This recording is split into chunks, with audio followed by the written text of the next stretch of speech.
भक्तवांछा कल्पतरु भक्तवत्सल दीनबंधु दया सिंधु श्री ठाकुर जी की महती कृपा से भगवती भागीरथी गंगा के तट पर बैठकर श्री गंगा जी का दर्शन करते हुए संतों की मंडली के मध्य भगवान की मंगलमयी कथा का श्रवण लाभ कथन लाभ हम सबको प्राप्त हो रहा है। प्रातःकालीन वेला में विशेष रूप से चतुश्लोकी भागवत की चर्चा की गई। जो भागवत का मूल सिद्धांत है, जिनके ऊपर समग्र ग्रंथ की रचना हुई है, उस चतुश्लोकी भागवत की चर्चा प्रातःकाल की गई। विदुर जी का प्रसंग वर्णन किया गया। भगवान की आज्ञा से विदुर जी ने तीर्थ यात्रा की। तीर्थ यात्रा के क्रम में ही प्रभासक क्षेत्र में उनका उद्धव जी से मिलन हुआ। यदुवंश के क्षय का समाचार प्राप्त कर आपने अपने ज्ञान के द्वारा उस शोक का शमन किया। ज्ञानेना शमयत क्षता, ज्ञान के द्वारा अपने शोक का शमन किया। ज्ञान क्या है? ये सब संसार नाशवान है, भगवान की रची हुई सृष्टि है, ये भगवान का ही खेल है। यह विचार करके आपने भगवत संकल्प मानकर उसे स्वीकार कर लिया। संवाद हुआ है। उद्धव जी ने कहा, विदुर जी, हम यदुवंशियों की कुशल क्या सुनाएं? अब तो कुशलता तो चली गई, कुशलता तो श्री कृष्ण के साथ थी, वह चली गई। दुर्भगो बतलोकोयम यदवो नितरामपि ये संबसंतो न विदुर हरिम मीना इवोडुपम। उद्धव जी कह रहे हैं, ये संसार अभागा है, यदुवंशी और अधिक अभागे हैं, जो श्री कृष्ण के साथ ही निवास करते थे, लेकिन भगवान को वे पहचान नहीं सके। उदाहरण दे रहे हैं, मीनाह उडुपम इव।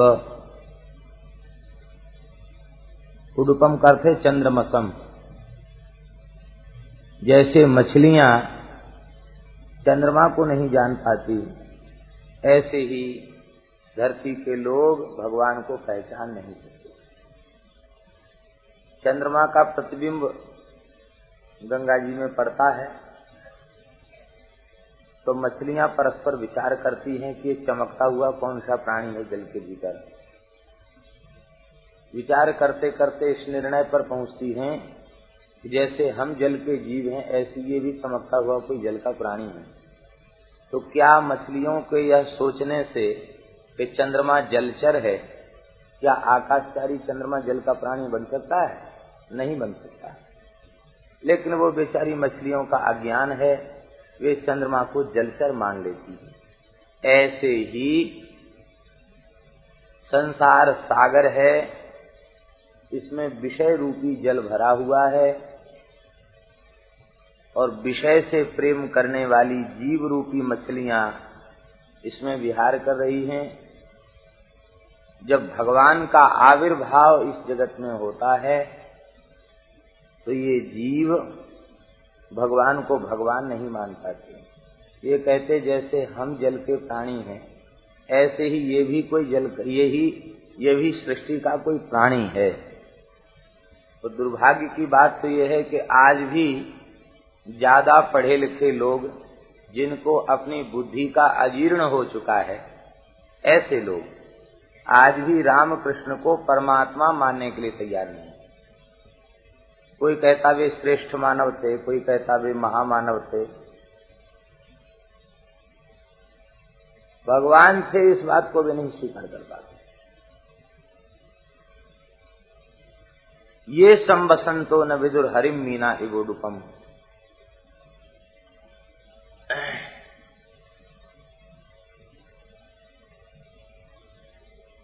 जो बात भगवान की है वही बात भगवान के भेजे हुए भगवत स्वरूप महात्माओं की है।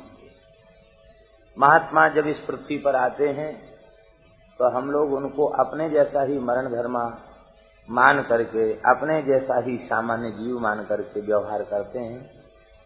यह नहीं समझ पाते हैं कि ये कोई विशिष्ट भगवान की विभूति इस पृथ्वी पर आई है।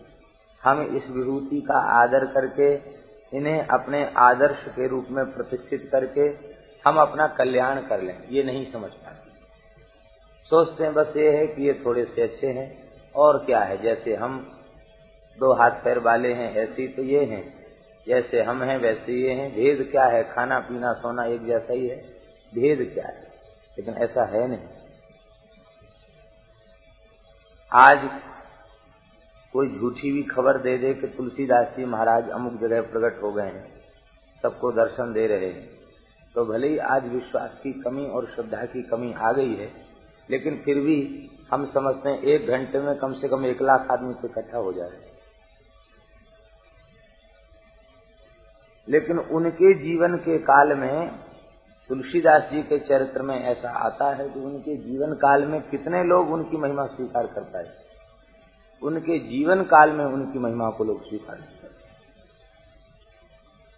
आज उनकी महिमा बढ़ गई, लेकिन संत के जीवन काल में यदि उसकी महिमा को स्वीकार कर लिया जाए, भगवान के अवतार काल में भगवान की महिमा को स्वीकार कर लिया जाए तो परिपूर्ण लाभ। पांडवों ने भगवान की महिमा को स्वीकार कर लिया, उनको पूरा लाभ मिलेगा। यदुवंशियों की बात कहते, उन्होंने स्वीकार नहीं कर पाया, ये लाभ से वंचित थे। साथ रहते थे फिर भी लाभ नहीं लेते, इसलिए साथ रहने से हम लाभ ले लें ये भी संभव नहीं है। साथ रहने के बाद भी महिमा में विश्वास हो, उनकी प्रत्येक क्रिया हमको सामान्य न दिखाई पड़े, अति असामान्य दिखाई पड़े, और उसकी गंभीरता को हम समझ सकें और उनके रुख के अनुरूप व्यवहार कर सकें। जब ऐसी पद्धति से जब हम उन महापुरुषों का सेवन करेंगे तो उनके द्वारा प्राप्त लाभ अवश्य ही हमें मिलेगा और हम कृतार्थ हो जाएंगे।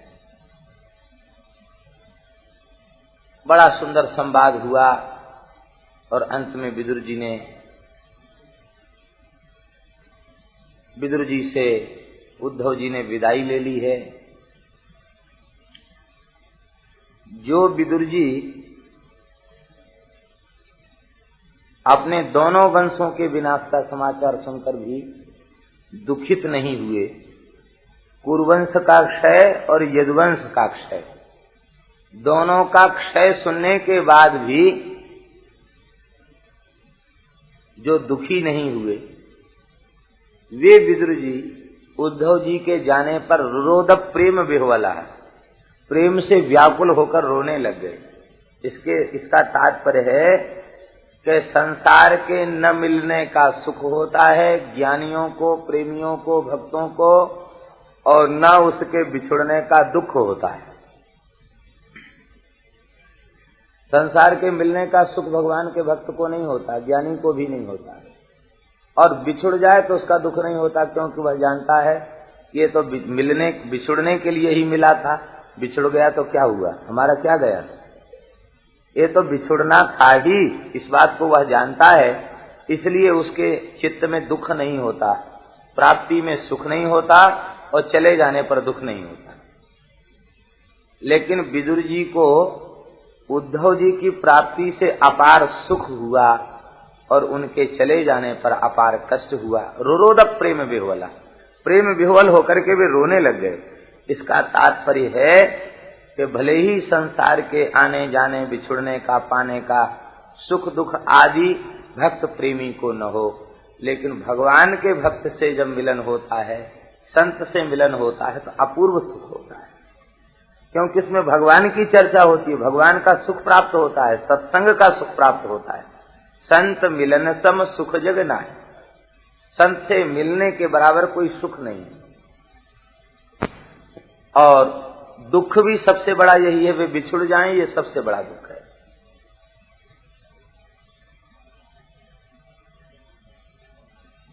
गोस्वामी तुलसीदास जी महाराज कहते हैं, बिछुरत एक प्राण हरि लेहि मिलत एक दुख दारुण देहि। भगवान के भक्त बिछोड़ते हैं तो प्राण हर ले, प्राणों का अपहरण कर लेते हैं, क्योंकि सत्संग नहीं मिलेगा तो व्याकुलता चित्त में होती है, और दुष्ट जब मिलता है तो भारी दुख देता है। आज उद्धव जी महाराज बिछुड़े हैं तो विदुर जी प्रेम विह्वला रोरोद, प्रेम से व्याकुल होकर रोने लगे और भगवान का स्मरण करके रोने लगे। क्यों? क्योंकि आत्मना मनसे क्षितम, भगवान ने परम धाम जाते समय हमारी याद की, यह बात सुन करके आप और अधिक द्रवित हो गए। भगवान ने इतना स्नेह दिया विदुर को, अपनी लीला संवरण काल में विदुर का स्मरण किया, इस बात से भी उनका चित्त अतिशय विह्वल हो गया और वे श्री विदुर जी महाराज गंगा तट पर विराजमान महर्षि मैत्रेय के चरणों में पहुंचे। द्वारिज्यु नद्या ऋषभकुरूणाम मैत्रेयमासीन मगाध बोधम छत्तोपसृत्याच्युत भाव शुद्धः पप्रच्छ सौशील्य गुणा वितृप्ता। अगाध बोध वाले महर्षि मैत्रेय के चरणों में पहुंचे हैं। यहां वक्ता और श्रोता दोनों का विशेषण है। श्रोता का विशेषण क्या है? जिज्ञासु कौन है? जिज्ञासु हैं विदुर जी, उनका विशेषण है अच्युत भाव शुद्धा। और वक्ता कौन है? मैत्रेय जी, उनका विशेषण है शौशील्य गुणाभितृप्ता। श्री मैत्रेय महर्षि के शौशील्य गुण से अभितृप्त होकर के अच्युत भाव शुद्ध श्री विदुर जी ने पूछा। चित्त की शुद्धि, भाव की शुद्धि अच्युत भाव के प्रकट होने पर ही होती। भगवत भाव जब तक प्रकट नहीं होगा तब तक चित्त की शुद्धि नहीं होगी। कोई कामना भगवान के अतिरिक्त कोई कामना चित्त में जब तक है तब तक चित्त की शुद्धि नहीं होती। वस्तुतः भगवत प्रेम का अधिकारी वही है जो अच्युत भाव शुद्ध हो। मुमुक्षु का लक्षण है अच्युत भाव शुद्ध। वक्ता का लक्षण है सौशील्य गुणाभितृप्ता। वक्ता का मुख्य गुण है सौशील्य गुण, सुशीलता का भाव, शील गुण। शील गुण होगा तभी क्षोभ रहित होकर के समाधान करेगा, और शील रहित होगा तो भले ही ज्ञानी हो, विद्वान हो, लेकिन उसके ज्ञान और विद्या का लाभ लोगों को नहीं मिल पाएगा। नेक सी बात पर क्रोध कर दिया, बिगड़ गया, क्षोभ हो गया, समाधान क्या करेगा? बड़े शीलवान हैं महर्षि मैत्रेय, क्रोध नहीं करते हैं, क्षोभ रहित हैं। आपके चरणों में प्रणाम करके पूछा। विदुर उवाच सुखाय कर्माणि करोति लोको न तैः सुखं वान्यदुपारमम्बा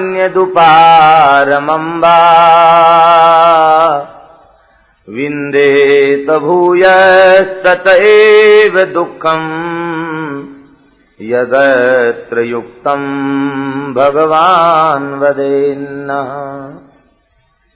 हे भगवान, आप कृपा करके यह बतावें कि सारे संसार के जीव सुख की आशा से कर्म में प्रवृत्त हैं। सुख चाहिए, सुख की आशा से ही कर्म में उनकी प्रवृत्ति होती है। लेकिन आश्चर्य तो यह है, सुख की आशा से कर्म में प्रवृत्त होने के बाद भी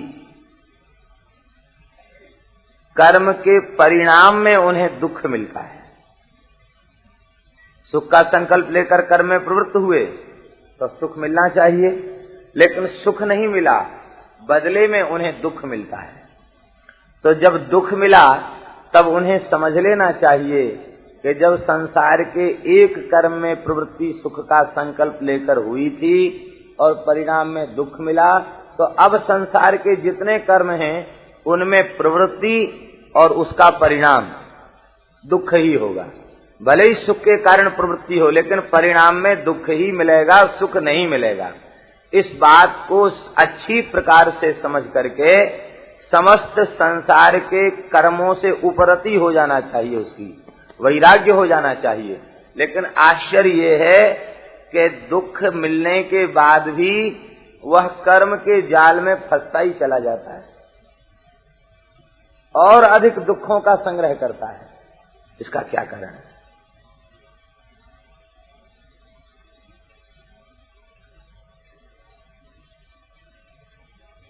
अध्ययन किया, सुख मिलेगा, बहुत पैसा खर्च किया, अच्छी नौकरी नहीं मिली, दुख हो गया।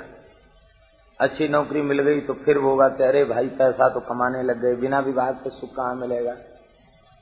अब विवाह के सोचा कि विवाह से सुख हो जाए, विवाह रूप कर्म में प्रवृत्ति हुई, उससे भी दुख बढ़ गया। कितना दुख बढ़ गया? बहुत दुख बढ़ गया। हमने सुना है कि कोई नववधू रुदन कर रही थी, बहुत लोगों ने समझाया, प्रथम विदाई का अवसर था, बहुत रुदन कर रही थी। जब नहीं उसने रोना बंद किया तो पति ने समझाया कि भाई अब इतना क्यों रो रही हो, रोना बंद करो। उसने कहा हमको तो आज ही रोना है, बाकी तो अब रोने का काम आपको ही करना है, इसलिए अब आज हमको आखिरी दिन रोना है तो हमको रो लेने दो, क्यों रोकते हो। कहने का तात्पर्य यह है कि सुख का संकल्प लेकर विवाह कर्म में प्रवृत्त हुआ और जीवन भर का रोना। विवाह के बाद सुख नहीं, रोना, संतान के लिए रोना, और फिर उनकी पढ़ाई लिखाई की, फिर उनके दुख से दुखी होना, उनके सुख से सुखी होना, रोना ही रोना है। एक कोई क्रिया संसार की ऐसी नहीं है जिसका परिणाम दुख न हो। समस्त क्रियाओं का एक ही परिणाम है, दुख। माताएं भोजन बनाती हैं तो एक चावल को दबाकर देखती हैं, तो एक चावल को दबाकर देखने से उन्हें पता चल जाता है कि सारी हंडी के चावल पक गए। ऐसे ही एक कर्म को के परिणाम को देखकर समस्त संसार के कर्म दुखप्रद हैं, ऐसा विचार करके उनसे निराश होकर के भजन में लग जाना चाहिए। लेकिन ये नहीं होता, फिर भी वो संसार के कर्मों में ही लगा रहता है। इसका क्या कारण है? आप कृपा करके बतावें। इन दुख रूप संसार के कर्मों से उपरति कैसे हो, वैराग्य कैसे हो, आप कृपा करके बतावें।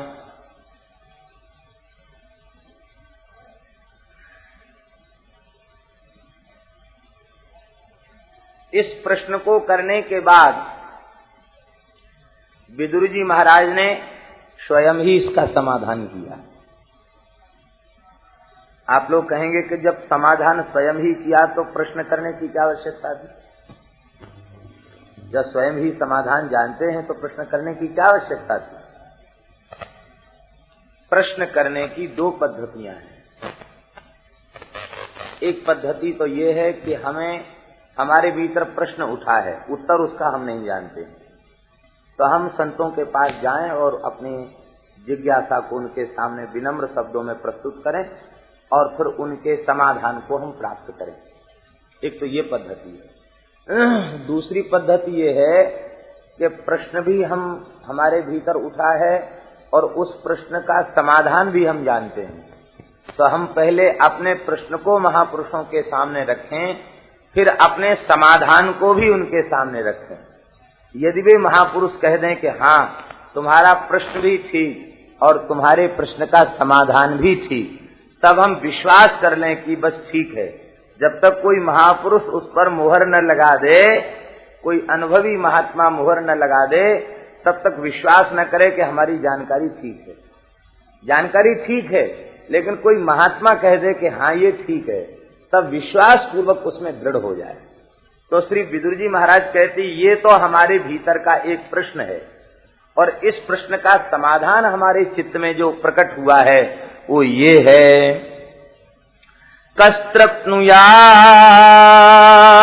तीर्थपदोभिधानात् सत्रे शुभसूरिभिरीड्यमानात् यह कर्णनाडीं पुरुषस्य यातो भवप्रदां गेहरतिं छिनत्ति।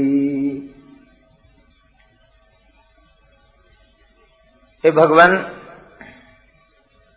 हमारे विचार से तो इन दुखप्रद कर्मों से उपरति वैराग्य संसार के मनुष्यों को इसलिए नहीं होता क्योंकि वे भगवान की कथा नहीं सुनते।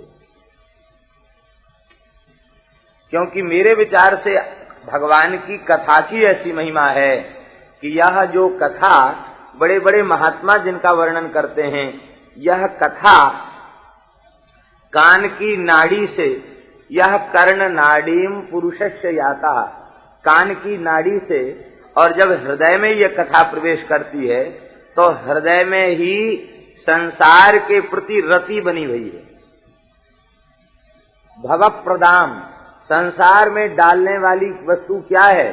गेह रतिम, शरीर और संसार के प्रति जो रति है यही हमें संसार चक्र में डालने वाली है। इसी ने हमको संसार चक्र में डाल रखा है।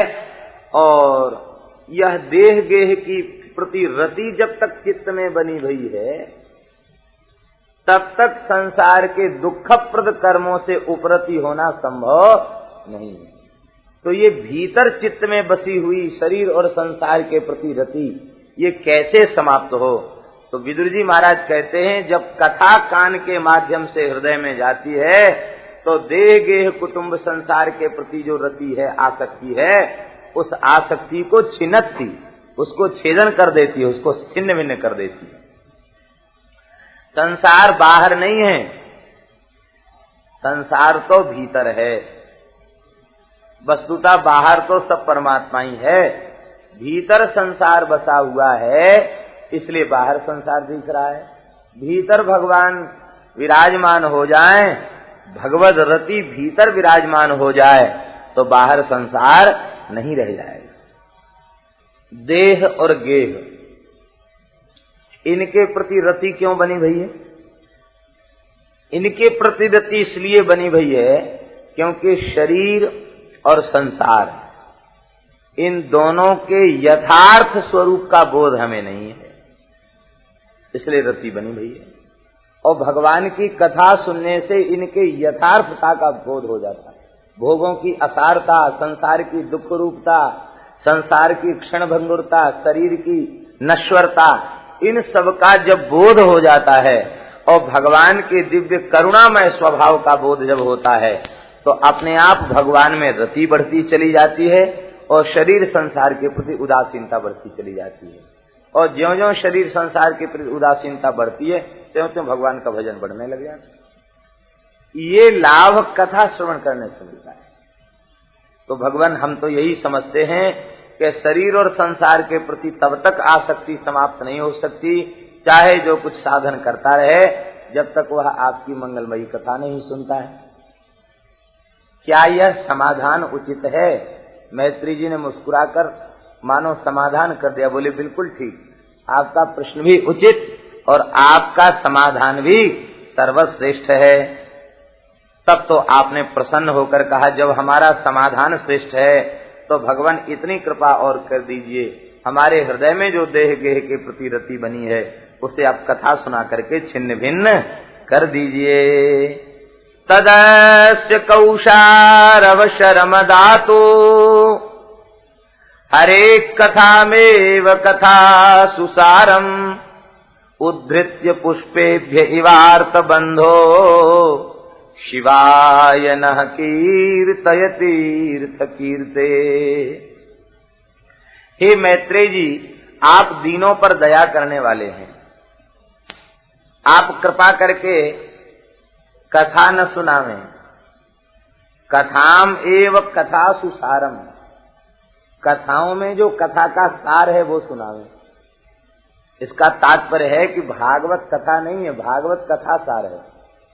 क्योंकि अन्य पुराणों में तीर्थाटन, व्रत, जप, तप, नियम इनकी महिमा का वर्णन है और भागवत धर्म उन सबका सार है। तो आप कृपा करके भागवत धर्म के सार सर्वस्व वाली कथाएं सुनाइए, अर्थात कर्म, ज्ञान, योग, तीर्थाटन, व्रत, उपवास आदि में भटकाने वाली कथाएं न सुनाइए। केवल भगवान का अनुराग बढ़े, भगवान का संबंध दृढ़ हो, ऐसी कथा आप कृपा करके सुनाइए। इसका तात्पर्य है कि भागवत कथा नहीं है, भागवत कथा सार है। क्योंकि अन्य पुराणों में तीर्थाटन, व्रत, जप, तप, नियम इनकी महिमा का वर्णन है और भागवत धर्म उन सबका सार है। तो आप कृपा करके भागवत धर्म के सार सर्वस्व वाली कथाएं सुनाइए, अर्थात कर्म, ज्ञान, योग, तीर्थाटन, व्रत, उपवास आदि में भटकाने वाली कथाएं न सुनाइए। केवल भगवान का अनुराग बढ़े, भगवान का संबंध दृढ़ हो, ऐसी कथा आप कृपा करके सुनाइए। कैसे? कहते जैसे भ्रमर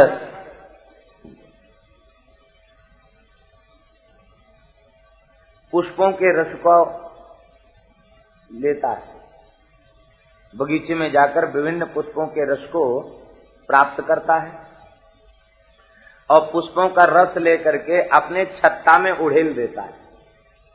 भिन्न भिन्न प्रकार के पुष्पों का रस लेकर के अपने छत्ता में उड़ेल देता है।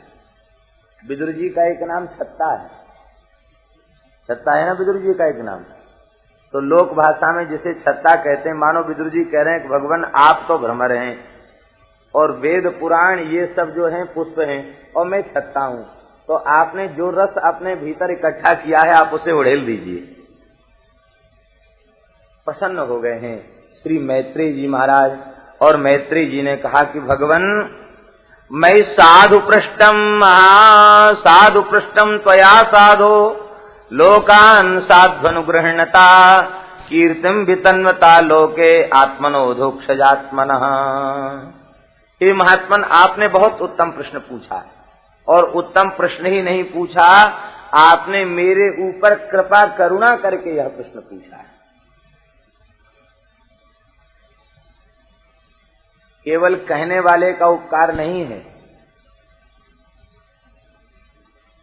वस्तुतः जिसने भगवान के चरित्र के संबंध में जिज्ञासा की विशिष्ट उपकार उसका है।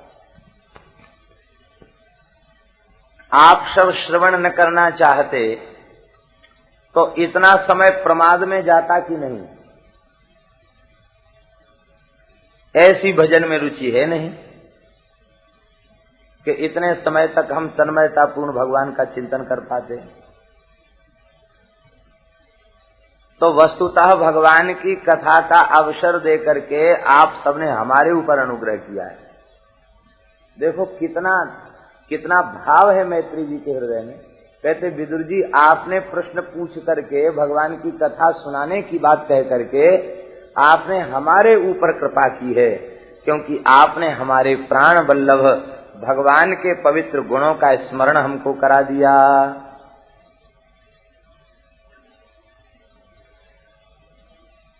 श्री अखंडानंद जी महाराज तो कहा करते थे,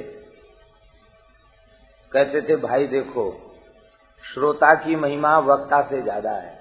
क्यों? कहते वो तो चौकी पर बिठा दिया है तो चौकीदार है, तो धरती पर बैठा वो जमींदार है, तो जमींदार बड़ा होता है, चौकीदार छोटा होता है। ऐसा श्री अखंडानंद जी महाराज कहा करते। हरिशरणम। प्रसन्न होकर के श्री मैत्रेय जी महाराज ने भगवान के परम पावन चरित्रों को कहा और प्रशंसा करते हुए कहा, श्री विदुर जी महाराज, आप जैसे महात्मा के लिए यह कोई आश्चर्य की बात नहीं। वस्तुतः आपकी कोटि के जो महात्मा होते हैं उनका हृदय तो भगवत प्रेम से परिपूर्ण होता है और वे संसार की बात पूछ नहीं सकते हैं, वे तो भगवान की ही बात पूछते हैं। फिर आपके संबंध में तो कहना ही क्या, आप तो साक्षात भगवान व्यास के अंश से प्रकट भये हैं। वादरायण वीर्यजे, वादरायण भगवान व्यास के अंश से प्रकट भये हैं। साक्षात धर्म हैं, प्रजा संयमन यम हैं, मांडव्य ऋषि के शाप से, और आपको इस शरीर को ग्रहण करना पड़ा। मांडव्य ऋषि बड़े भजनानंदी संत थे, चोरों ने चोरी किया और उनके आश्रम में धन को छुपा दिया।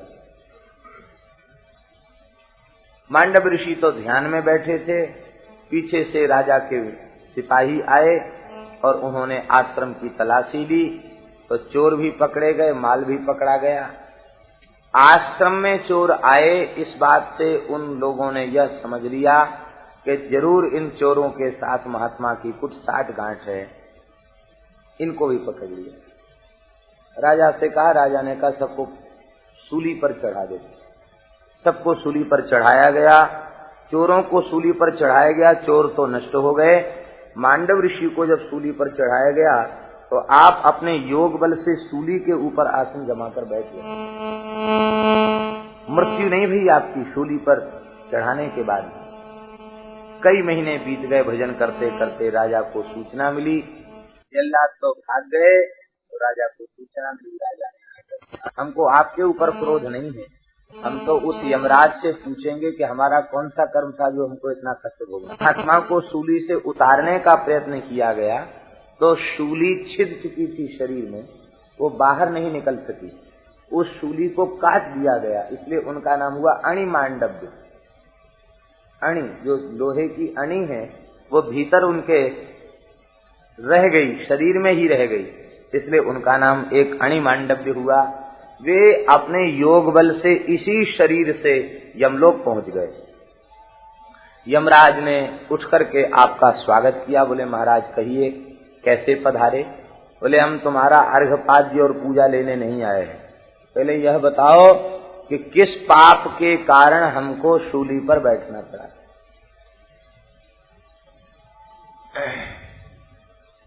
यमराज ने चित्रगुप्त से कहा, लेखा जोखा सबका इन्हीं के पास रहता, देखिए महात्मा के खाते में कोई ऐसा क्या कर्म है। तो चित्रगुप्त जी ने बताया कि इन्होंने अपने बाल्यकाल में एक कीड़े के पृष्ठभाग में कांटा चुभो दिया था। एक कीड़े के पृष्ठभाग में कांटा चुभो दिया था, तो उसके परिणाम स्वरूप इन्हें 6 महीने तक सूली पर बैठना था। मांडव ऋषि ने पूछा उस समय हमारी आयु क्या थी। बोले आपकी आयु 5-6 वर्ष की थी। बोले बस इतनी ही। अरे तुम यहाँ यमलोक में बैठकर कड़े कड़े कानून बनाते चले जा रहे हो, तुम्हें पता नहीं है कि धरती पर पहुंचने के बाद पाप से बचना कितना कठिन है। 5 वर्ष का, 7 वर्ष का, 8 वर्ष का बालक क्या यह भी जानता कि इसे पाप कहते हैं। तुम धरती पर जन्म लो और पाप से बच के दिखाओ, तब पता चले।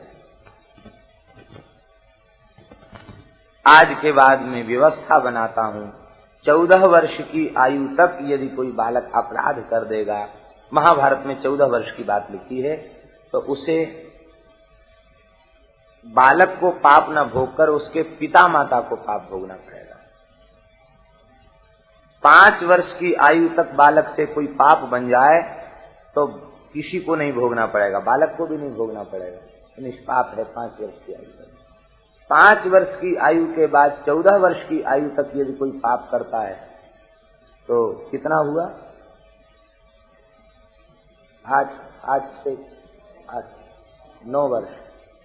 9 वर्ष हुआ। तो 9 वर्ष जो है,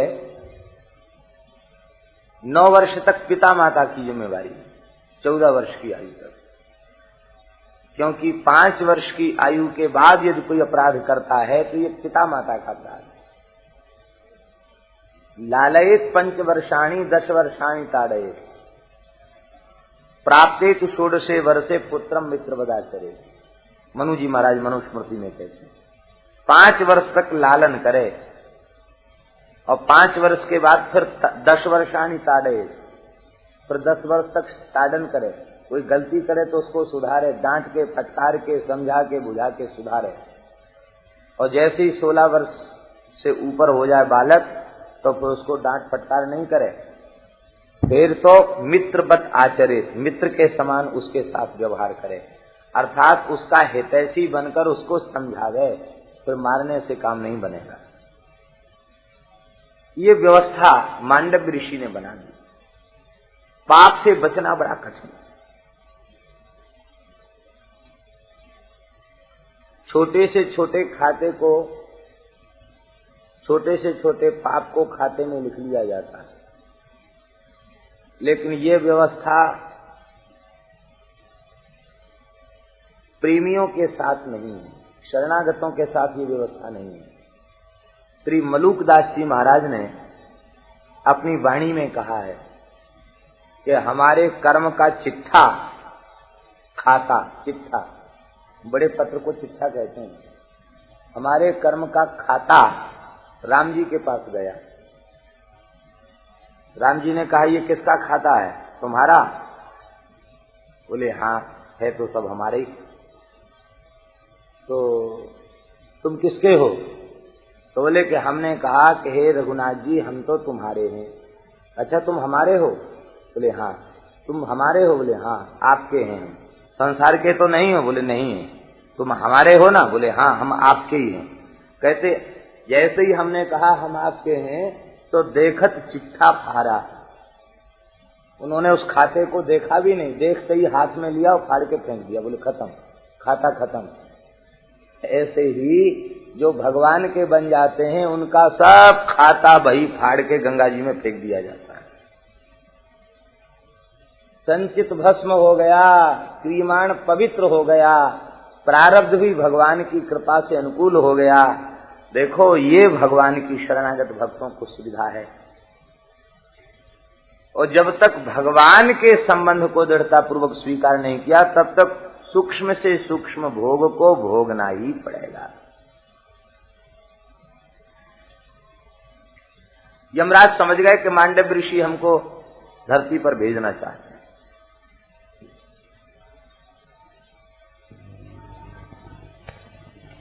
यमराज ने कहा भगवान मुझे धरती पर जाने में कोई संकोच नहीं है, जन्म लेने में संकोच नहीं है, लेकिन एक प्रार्थना है, वो ये है कि 3 योनियों में हमें न जाना पड़े, राजा न बनना पड़े, दासी पुत्र न बनना पड़े और चांडाल न बनना पड़े, क्योंकि इन तीनों का पाप से बचना कठिन है। राजा का पाप से बचना बहुत कठिन है। भाई कुछ न कुछ तो न्याय अन्याय कुछ न कुछ करेगा, सर्वज्ञ परमात्मा तो है नहीं, सबके साथ एक जैसा न्याय हो जाए, किसी न किसी के साथ तो अन्याय होगा, उसका परिणाम उसे भोगना पड़ेगा। राजा का पाप से बचना कठिन है, दासी पुत्र का पाप से बचना कठिन है, और चांडाल भी पापमयी योनि है, इसलिए उसका भी पाप से बचना कठिन है। मांडव ऋषि तो क्रोध में थे, उन्होंने कहा जिन 3 योनियों से तुम बचना चाहते हो उन्हीं 3 जातियों में तुम्हें जन्म लेना पड़ेगा, राजा भी बनना पड़ेगा, दासी पुत्र भी बनना पड़ेगा और चांडाल भी बनना पड़ेगा। समर्थ पुरुष समर्थ होते हैं, वे ही यमराज 3 रूपों में धरती पर आए। राजा के रूप में धर्मराज युधिष्ठिर, दासी पुत्र के रूप में महात्मा विदुर और चांडाल के रूप में स्वपच वाल्मीकि। 2 वाल्मीकि हैं, एक तो महर्षि वाल्मीकि हैं जो आदि काव्य रामायण के प्रणेता हैं, ये ब्रह्मर्षि हैं, ये भृगुवंशी ब्राह्मण हैं। और वाल्मीकि रामायण में तो स्वयं स्वीकार किया है, अपना परिचय देते हुए श्री वाल्मीकि महर्षि ने कहा है प्राचेत सोहम 10वां पुत्रो राजर्षि सत्तम। हे श्री राम मैं प्रचेताओं का 10वां पुत्र हूं।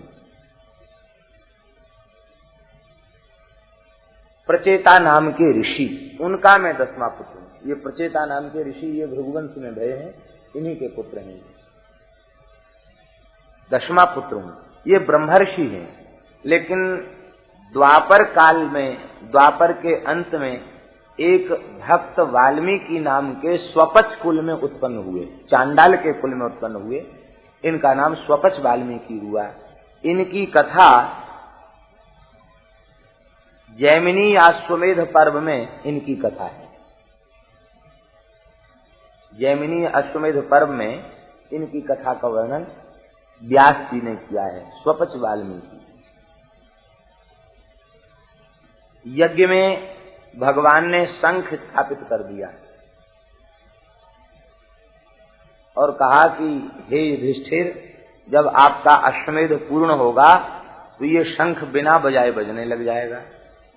यज्ञ पूरा हो गया, यज्ञांत अभवृत स्नान भी हो गया, लेकिन शंख नहीं बजा।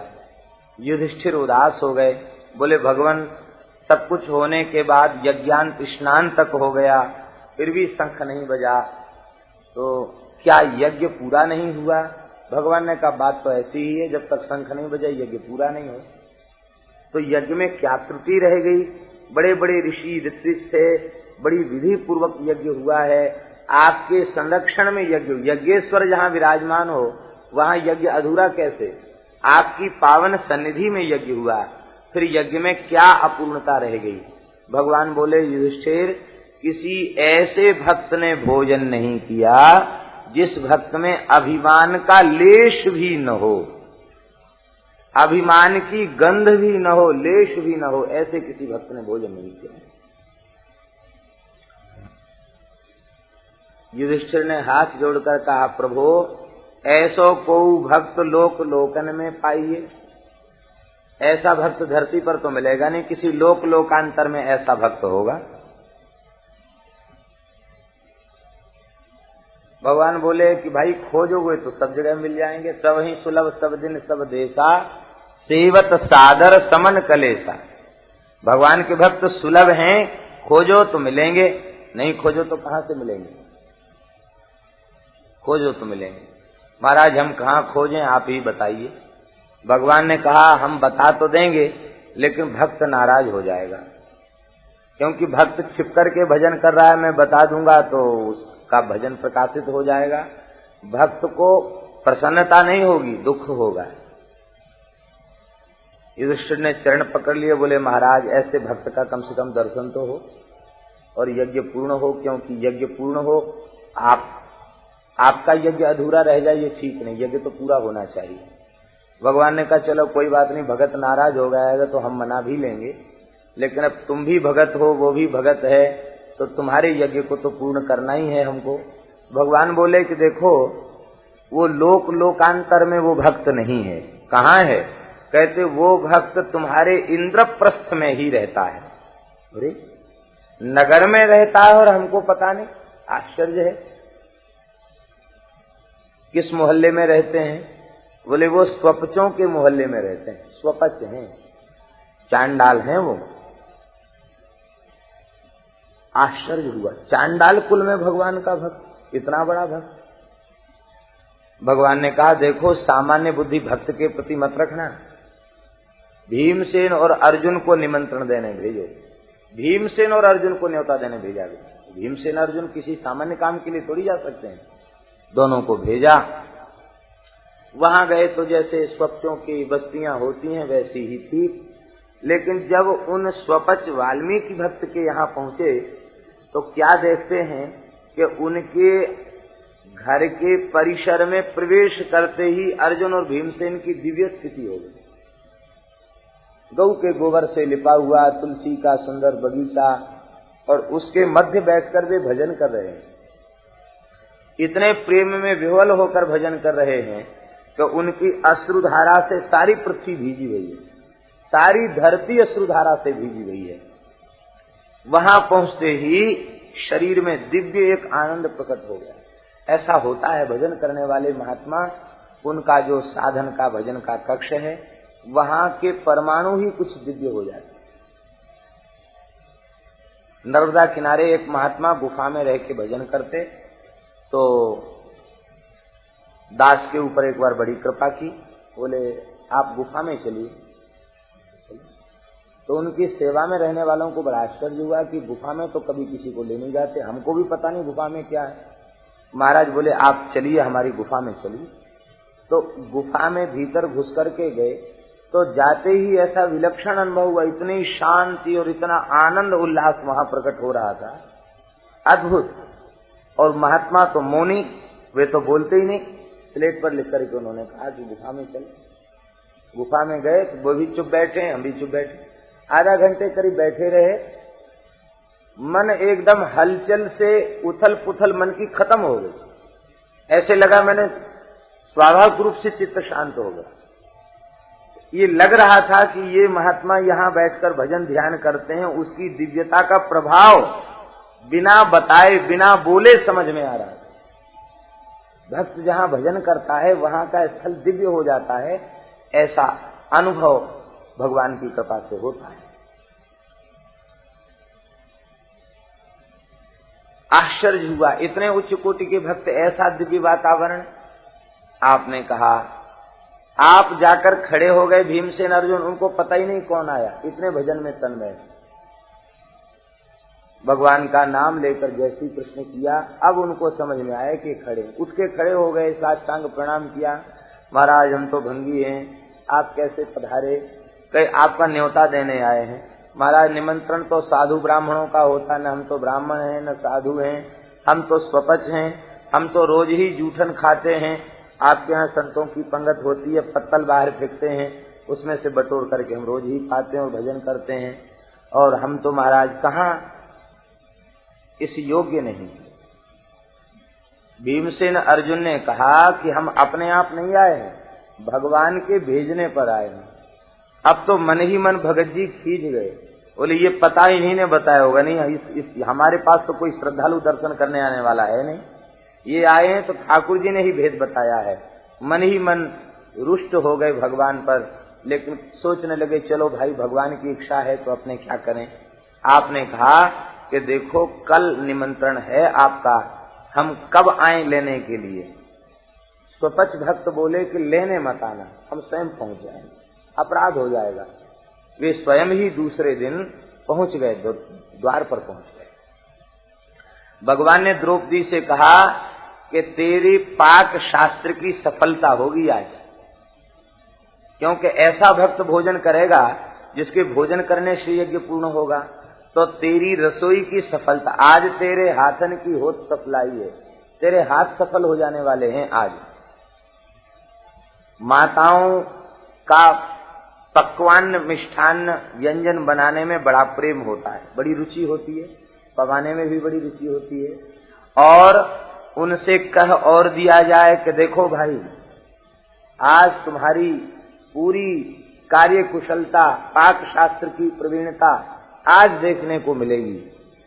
तो अब तो द्रौपदी ने अपना स्वरूप संभाला और पूरी रात लग करके अनेक प्रकार के व्यंजन बनाए। सुभद्रा, द्रौपदी और भगवान श्री कृष्ण की 16,108 रानी पटरानी भी वहीं थी, उन सब ने पूरी रात रसोई बनती रही, सैकड़ों व्यंजन बने। सवेरे भगत जी आए तो भगवान ने कहा, वे द्वार पर ही बैठ गए, बोले यहीं हमको प्रसाद हाथ में दे दे। बोले नहीं भीतर चलो, भीतर उनको लेके गए, बिछा दिया। अब तमाम कटोरों में व्यंजन परोस दिए। उन बेचारों ने जीवन में इतनी वस्तु देखी ही नहीं थी कभी, इतने भोले भाले भगत। बोले महाराज इतना प्रसाद तो हम नहीं ले सकते, एक पत्तल दे दो और उस पत्तल में थोड़ा थोड़ा थोड़ा थोड़ा सब डाल दो।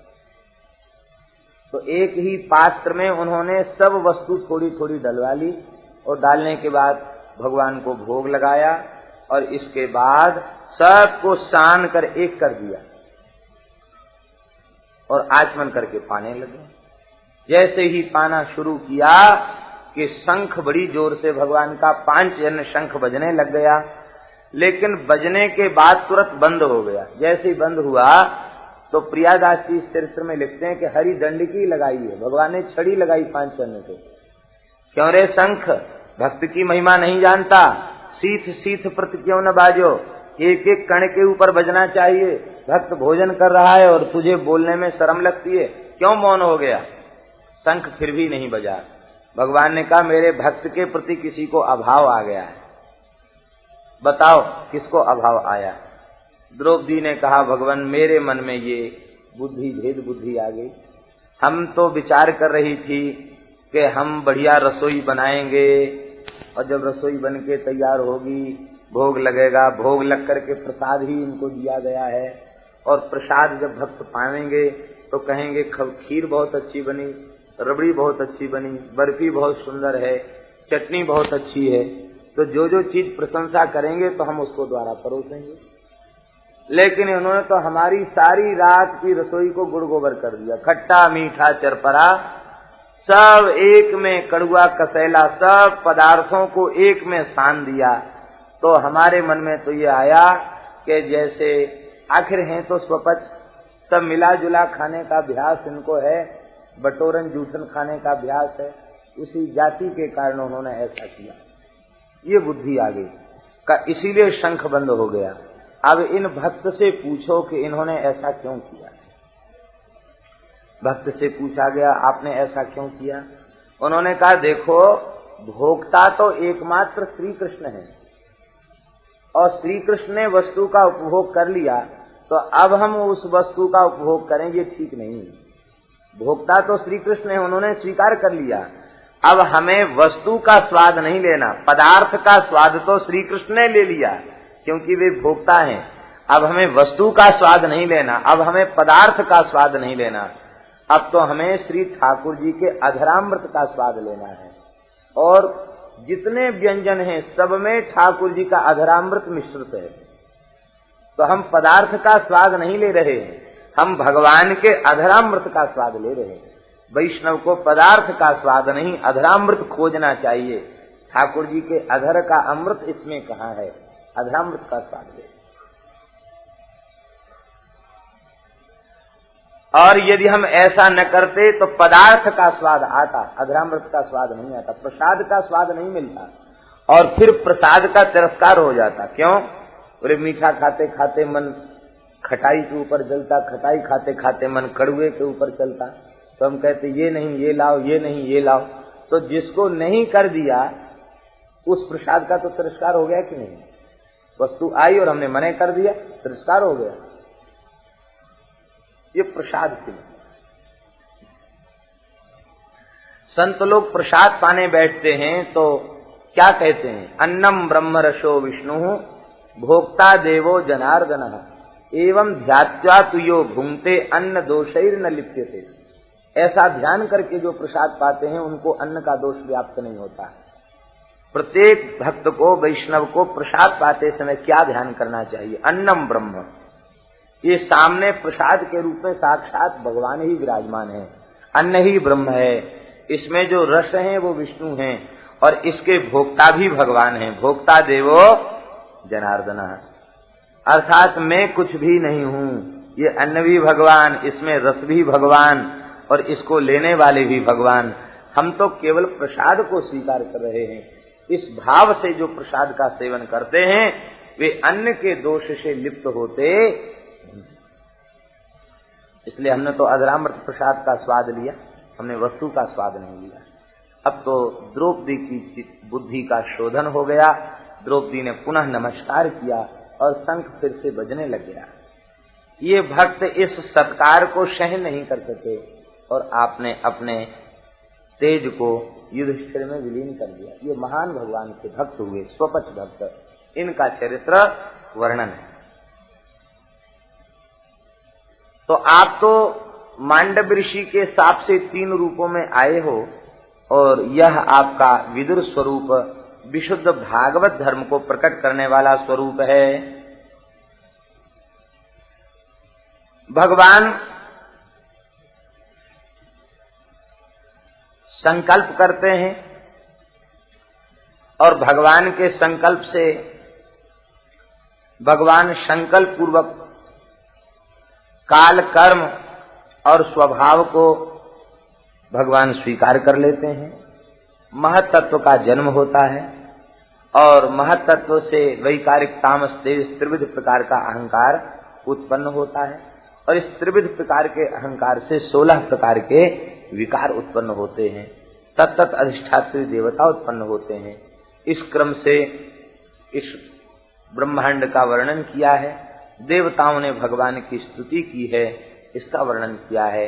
विराट शरीर की उत्पत्ति का वर्णन किया है और विराट स्वरूप में कहां कहां कौन से देवता निवास करते हैं इसका वर्णन किया है।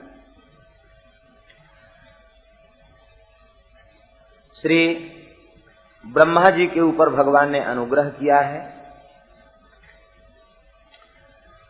ब्रह्मा जी को भगवान ने नाभि कमल से प्रकट किया, ब्रह्मा जी ने तप किया और ब्रह्मा जी को भगवान ने अपना दर्शन प्रदान किया। ब्रह्मा जी भगवान का दर्शन करके अतिशय प्रेम में गदगद हो गए। मृणाल गौरायत शेष भोग पर्यंक एकम पुरुषम शयानम फणात पत्रायुत मूर्धरत्न द्विबृहत ध्वांत युगांत तोये। उस युगांत तोये में महाप्रलय कालीन जल में ब्रह्मा जी ने क्या देखा कि श्वेत वर्ण के शेष भगवान का पर्यंक बिछा हुआ है, कुंडली मार करके भगवान शेष विराजमान हैं और ऊपर से उन्होंने अपने फणों का छत्र तान रखा है। उनके फणों पर बड़ी सुंदर सुंदर मणियां जगमगा रही हैं और भगवान शेष पर्यंक पर पौढ़ करके योग निद्रा का आश्रय लेकर के शयन कर रहे हैं। उन भगवान का दर्शन करके श्री ब्रह्मा जी प्रेम से गदगद हो गए और श्री ब्रह्मा जी ने भगवान की स्तुति करना प्रारंभ किया। यह ब्रह्मा जी की स्तुति बड़ी प्यारी स्तुति है। श्रीमद् भागवत में ब्रह्मा जी ने जहां जहां स्तुति की है वो अतिशय महत्वपूर्ण है, क्योंकि ब्रह्मा जी भागवत धर्म के आचार्य हैं। 12 महाभागवतों में ब्रह्मा जी प्रथम भागवत हैं। स्वयंभूर नारद शंभु कुमारः कपिलो मनुः प्रहलादो जनको भीष्मो बलिर्वैयासिकिर्वयम्। प्रथम भागवत हैं श्री ब्रह्मा जी महाराज। इसलिए जब ब्रह्मा जी कुछ कहते हैं तो भागवत धर्म ही उनकी वाणी से प्रकट होता है। ब्रह्मोवाच ज्ञातोऽसि मेद्य शुचिरान्ननु देह भाजाम् न ज्ञायते भगवतो गतिरित्यवद्यम् नान्यत्वदस्ति भगवन्नपि तन्न शुद्धम् माया गुण व्यतिकराद्य दुर्विभासी।